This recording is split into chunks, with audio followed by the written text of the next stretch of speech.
माय English book 4 standard 4 Marathi माध्यम unit 4 page number 53 पुस्तक समोर ठेवा. पेज नंबर 53 काढा.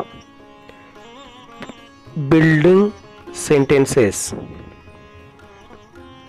Choose any word phrase from each house and make meaningful sentences. प्रत्येक घरातील एक शब्द शोधा, शब्द गट निवडा आणि अर्थपूर्ण वाक्य तयार करा. विद्यार्थी मित्रांनो, तुम्हाला या ठिकाणी 3 घर दिसत आहेत. प्रत्येक घरातून एक शब्द घ्यायचा आणि एक वाक्य तयार करायचं. पहा, पहिल्या घरामध्ये कोणते शब्द आहेत? The lion, the mouse, a cat, a dog, Amit, Nina, a few men, some children. दुसऱ्या घरामध्ये पहा, slept, ran, jumped, climbed, walked, fell. तिसऱ्या घरामध्ये शब्द आहेत under the tree, to the wall, from the tree, a wall, on the wall, on the mat. आता पहा, the lion slept under the tree. हे एक वाक्य तयार झालं. द लॉयन पहिल्या घरातील शब्द आहे, स्लेप्ट दुसऱ्या घरातील शब्द आहे, अंडर द ट्री तिसऱ्या घरातील शब्द आहे. अशा प्रकारे प्रत्येक घरातून एक शब्द घेऊन अर्थपूर्ण वाक्य तयार करायचं आहे. अजून कोणते कोणते होतील असे वाक्य तुम्ही विचार करा आणि तुमच्या वहीमध्ये लिहून काढा. उदाहरणादाखल मी काही वाक्य सांगतो, लक्षात ठेवा आणि तीही वाक्ये तुमच्या वहीत लिहून घ्या. The mouse ran to the wall. A cat jumped on the wall. A dog ran to the wall.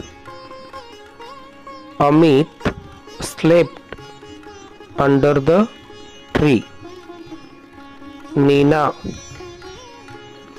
slept under the tree. A few men slept under the tree.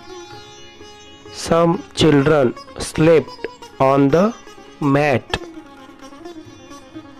अशा प्रकारे तुम्ही तिन्ही घरातून एक एक शब्द घेऊन वाक्य तयार करू शकता.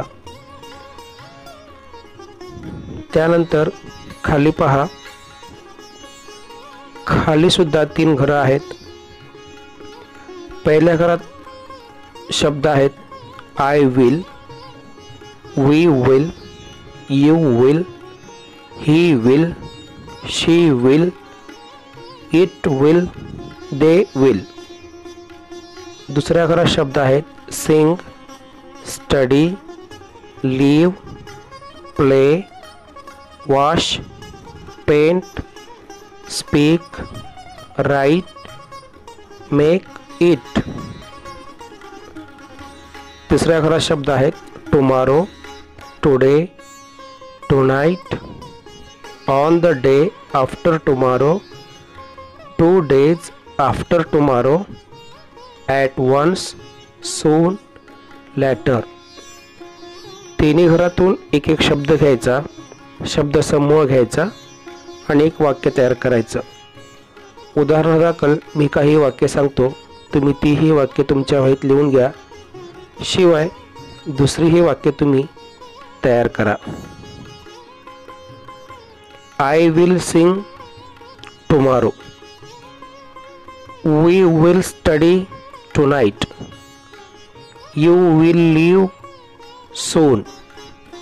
ही will play on the day after tomorrow. She will wash tomorrow. It will speak later. They will make it today.